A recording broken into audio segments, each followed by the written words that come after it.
What does Scott Martin think about this? The Kingsview Asset Management CIO joins me right now. Scott, is this a way of sending a reminder to China?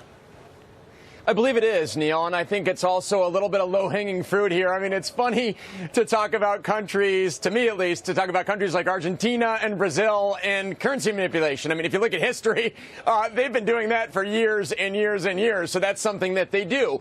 What it does show China, and Hillary mentioned it with the deadline that's coming up, is that we're not playing around. You know, this is not days of past administrations where we're going to talk tough, say on the plane going over there, and then not follow through. So whether it's Argentina, Brazil, or China in this case, we're getting serious about currency manipulation, IP theft, and we're serious about following through on it.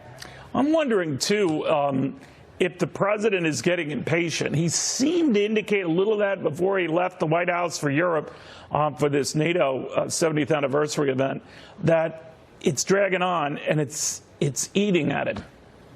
Yes, it's frustrating. I mean, Neil, you mix in the impeachment hearings, even go back as far as the Mueller report, which was nothing, USMCA, which you guys just talked about, which is on delay again for many, many months aside from that. So I think the president's getting frustrated because we do have a huge election year coming up next year. And I think some of these things that are in place that we thought would have come through already are not coming through. And it's hurting some public opinion polls, depending on which ones you look at. And certainly today impacting the stock market. You know, you talk about the stock market in the month of December, typically a good month for stocks. We all remember a year ago how it started out and how it ended. We got very close by the end of the year to a bear market. What do you envision now?